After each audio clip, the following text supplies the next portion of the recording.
ಧರ್ಮಸ್ಥಳಕ್ಕೆ ಈ ಬಿಸಿಲೆ ಮಾರ್ಗವಾಗಿ ಹೋದರೆ ನಮಗೆ ಯಾವುದೇ ತರಹದ ಬಿಸಿಲಿನ ತಾಪದ ಒಂದು ಎಫೆಕ್ಟ್ ಇರೋದಿಲ್ಲ. ಯಾಕೆ ಅಂತಂದರೆ ಉದ್ದಕ್ಕೂ ಮರದ ನೆರಳು ಸಿಗುತ್ತೆ.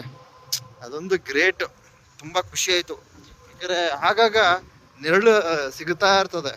ಯಾವುದೇ ಕಾರಣಕ್ಕೂ ನಮಗೆ ಸುಸ್ತು ಅಂತಕ್ಕಂಥದ್ದು ಡ್ರೈವಿಂಗಲ್ಲಿ ಬರೋದಿಲ್ಲ. ತುಂಬ ಚೆನ್ನಾಗಿದೆ, ತುಂಬ ಚೆನ್ನಾಗಿದೆ ನೋಡಿ. ರಸ್ತೆ ಉದ್ದಕ್ಕೂ ಮರದ ನೆರಳಿದೆ ಕಣ್ರಿ. ಸ್ವಲ್ಪನೂ ನನಗೆ ಬೆವರು ಅಂತಕ್ಕಂಥದ್ದೇ ಬಂದಿಲ್ಲ. ಅದಕ್ಕೆಪ್ಪ ಪರಿಸರ ಉಳಿಸ್ಬೇಕು ಅಂತ ಹೇಳೋದು.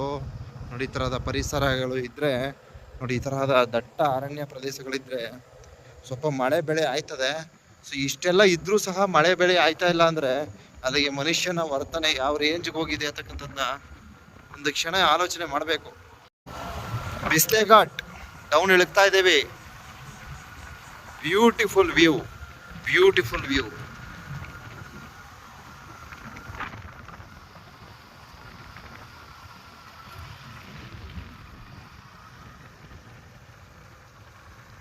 ಎಷ್ಟು ಚೆನ್ನಾಗಿದೆ ನೋಡ್ರಿ ಬೆಟ್ಟ. Beautiful, beautiful view.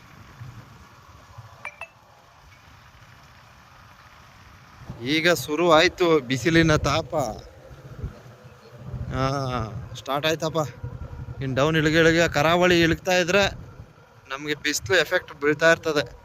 ಸಮುದ್ರಕ್ಕೆ ಹತ್ರ ಆಗ್ತಾ ಆಗ್ತಾ ಆಗ್ತಾ ತಾಪಮಾನ ಹೆಚ್ಚಾಗುತ್ತೆ. ನೋಡಿ, ಬಿಸಿಲೆ ಘಾಟ್ ಇಳಿಬೇಕಾದ್ರೆ ಎಂಥ ಬ್ಯೂಟಿಫುಲ್ ಸೀನ್ ಅಪ್ಪ ಇದು. ಅಯ್ಯೋ, ಪ್ರಕೃತಿಗೆ ನಮನ. ಏನು ಸಖತ್ತಾಗಿದೆ ನೋಡ್ರಿ. ಒಬ್ಬ ಒಳ್ಳೆ ವ್ಯೂ. ಧರ್ಮಸ್ಥಳ ಮಂಜುನಾಥೇಶ್ವರನ ಸನ್ನಿಧಿಗೆ ಪ್ರವೇಶ. ವಾವ್, ಬ್ಯೂಟಿಫುಲ್, ಬ್ಯೂಟಿಫುಲ್ ನೋಡ್ರಿ. ಎಷ್ಟು ಎತ್ತರದ ಬಂಡೆ. ಸೊ ನೋಡಿ, ಇಲ್ಲಿ ರಸ್ತೆಗಳು ಕಿತ್ತೋಗುತ್ತೆ ಅಂದ್ಬಿಟ್ಟು ಕಾಂಕ್ರೀಟ್ ಹಾಕಿದ್ದಾರೆ. Great work, great work. ನೋಡಿ ಹೇಗಿದೆ. ಅಬ್ಬಾ, ಅಯ್ಯೋ ಇದು ಅದ್ರ ಮೇಲೆ ಹೆಂಗೆ ಹೋಗೋದು? ಅವಕಾಶ ಇದ್ದೀರ ಹತ್ಬಿಡ್ತಿದೆ, ಬಟ್ ಆಗಲ್ಲ. ಇದರಿಂದ ಸ್ವಲ್ಪ ಝೂಮ್ ಆಗಿ ತೋರಿಸ್ತೀನಿ. ಅಬ್ಬಾ, ಏನು ಸಖತ್ತಿದೆ ನೋಡ್ರಿ ಇಲ್ಲಿ ಸೀನ್. ಮೇಲ್ಗಡೆ ಯಾವುದೋ ಒಂದು ಮರ ಇದೆ ಅಲ್ಲಿ ಮೇಲೆ. ದೇವಸ್ಥಾನ ಏನಾದ್ರು ಇದ್ದಿದ್ದಪ್ಪ ಅಲ್ಲಿ ಇರೋ ಥರ ಕಾಣಿಸ್ತದೆ. ತುಂಬ ಚೆನ್ನಾಗಿದೆ. ಬಟ್ ಎತ್ತರದ ಶಿಖರ ಅದು. ಅಲ್ಲಿ ನೋಡೋಣ, ಕೆಳಗಡೆ ಹೋಗಿ ಟ್ರೈ ಮಾಡ್ತೀನಿ. ಇನ್ನೊಂದು ವ್ಯೂ ಸಿಕ್ತರೆ ಇಟ್ಕೊಳ್ತೀನಿ. ಸೊ ನೋಡಿ, ಇಲ್ಲಿ ಕಾಂಕ್ರೀಟ್ ರೋಡು ಗ್ರೇಟ್ ವರ್ಕ್ ಅಂತ ಹೇಳೋದಕ್ಕೆ ಇಚ್ಛಿಸ್ತೀನಿ. ಯಾಕೆಂದರೆ ತಾರ್ ಹಾಕಿದ್ರೆ ಇದು ಎಲ್ಲ ಕಿತ್ತೋಗುತ್ತೆ. ಕಾಂಕ್ರೀಟ್ನಲ್ಲಿ ರೋಡ್ ಅಳವಡಿಸಿದ್ದಾರೆ.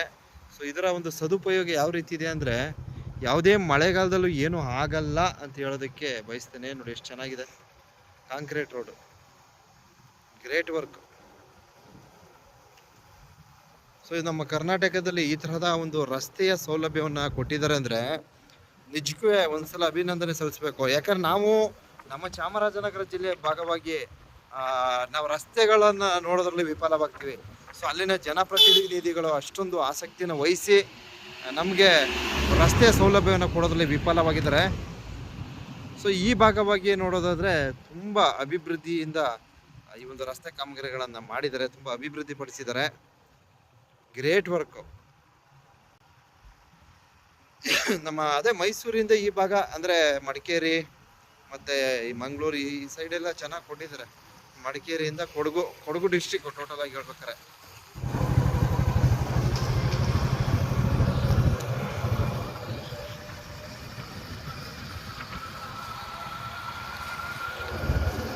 ಬಿಸ್ಲೆ ಘಾಟ್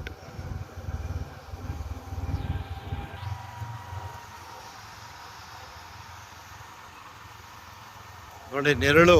ಹಾಗೆ ಅರಣ್ಯ ನೋಡಿ ಹೆಂಗಿದೆ, ಎಷ್ಟು ಚೆನ್ನಾಗಿದೆ ಅಂದರೆ ಅರಣ್ಯ.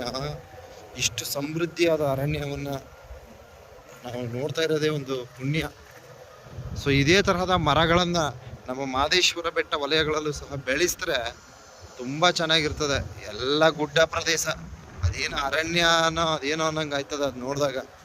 ಕೆಲವೊಂದು ಟೈಮ್ ಇದನ್ನು ಹೋಲಿಕೆ ಮಾಡಿದ್ರೆ ಸೊ ನಮ್ಮದು ಅರಣ್ಯ ಪ್ರದೇಶ ತುಂಬ ಚೆನ್ನಾಗಿದೆ. ಬಟ್ ಈ ರೀತಿ ಎತ್ತರದ ಮರಗಳ ಒಂದು ಅವಶ್ಯಕತೆ ಇದೆ. ಸೊ ಈ ಥರದ ಮರಗಳನ್ನು ದೇವಾಲಯ ಮಲೆ ಅಲ್ಲಿ ನಾವು ನೋಡ್ಬೋದು. ದೇವಾಲಯ ಮನೆಯಲ್ಲಿ ಈ ತರದ ಮರಗಳಿವೆ. ಅದು ತುಂಬಾ ಒಳ ಒಳ ಭಾಗದಲ್ಲಿದೆ. ಸೊ ರಸ್ತೆಯ ಭಾಗ ಏನು ನಮ್ಮ ಮಾದೇಶ್ವರ ಬೆಟ್ಟ ಮುಖ್ಯ ರಸ್ತೆಯಲ್ಲಿ ಈ ತರಹದ ಮರಗಳನ್ನು ಬೆಳೆಸಿದ್ರೆ ತುಂಬಾ ಒಳ್ಳೆಯದು. ಸೊ ಅರಣ್ಯ ಅಂತಂದ್ರೆ ಹಿಂಗಿರ್ಬೇಕು, ಸಮೃದ್ಧಿಯಾಗಿ.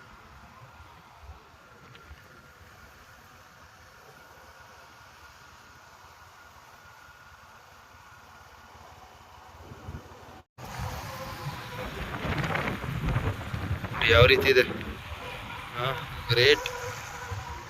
ಸೊ ಮಳೆ ನೋಡಿ, ಈ ಭಾಗವಾಗಿ ಮಳೆ ಇಲ್ಲ, ಮಳೆನೇ ಆಗಿಲ್ಲ. ಸೊ ಆ ಹೋಟೆಲ್ನವ್ರು ಹೇಳಿದ್ರು 6 ತಿಂಗಳು ಮಳೆ, 6 ತಿಂಗಳು ಮಳೆ ಇಲ್ಲ ಸರ್ ಇಲ್ಲಿ ಅಂತ ಹೇಳ್ತಿರು. ಮಳೆ ಹಿಡಿದ್ರೆ ಕಂಟಿನ್ಯೂ 6 ತಿಂಗಳು ಇರುತ್ತಂತೆ ಮಳೆ. ಸೊ ಈ ಕಡೆ ಅಂದರೆ ನಾವು ಸೋಮವಾರಪೇಟೆಯಿಂದ ಸ್ವಲ್ಪ ಮುಂದೆ ಬಂದಾಗ ನೋಡಿ ಆನೆ ದಾಟೋ ಸ್ಥಳ. ಆನೆಗಳು ದಾಟುತ್ತಂತೆ ಕಣ್ರಿ. ಆನೆ ಸಿಕ್ಕಿದ್ರೆ ಖಂಡಿತ ತೋರಿಸ್ತೀನಿ, ನನ್ನನ್ನು ಬಿಟ್ರೆ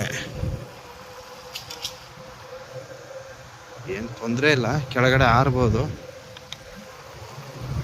ಡೌನ್ ಆರ್ಬಿಡ್ಬೋದು, ಏನು ತೊಂದರೆ ಇಲ್ಲ. ನೀರಾ ಇಲ್ಲೊಂದು ದೊಡ್ಡದಾದ ಹಳ್ಳ ಇದೆ ನೋಡಿ. ಸೊ ಆನೆಗಳು ಸಂಚಾರವನ್ನು ಮಾಡ್ತಕ್ಕಂಥ ಸ್ಥಳ ಅಂತ ಇದು.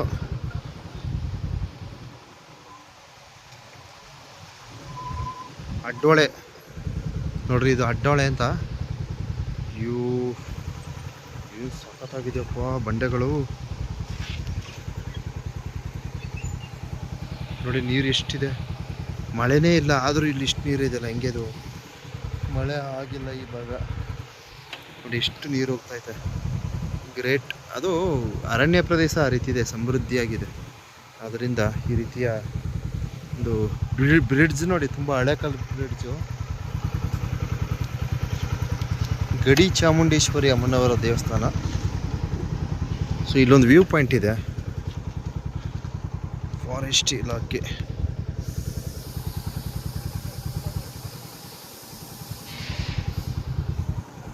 ಗಡಿ ಚಾಮುಂಡೇಶ್ವರಿ. ಸೊ ಇಲ್ಲೆಲ್ಲ ಒಂದಷ್ಟು ಊಟೋಪಚಾರಗಳು ಮಾಡ್ಕೊತಿದ್ದಾರೆ. ಸೊ ಕರೆದಿದ್ರೆ ನಾವು ಒಂದು ಸ್ವಲ್ಪ ತಿನ್ಕೊಂತಿದ್ವಿ. ಏನು ಮಾಡೋದು, ಮುಂದೆ ನೋಡ್ತೀವಿ. ಯಪ್ಪ ಏನು ಇವೆಲ್ಲ ಇದೆಯಾ.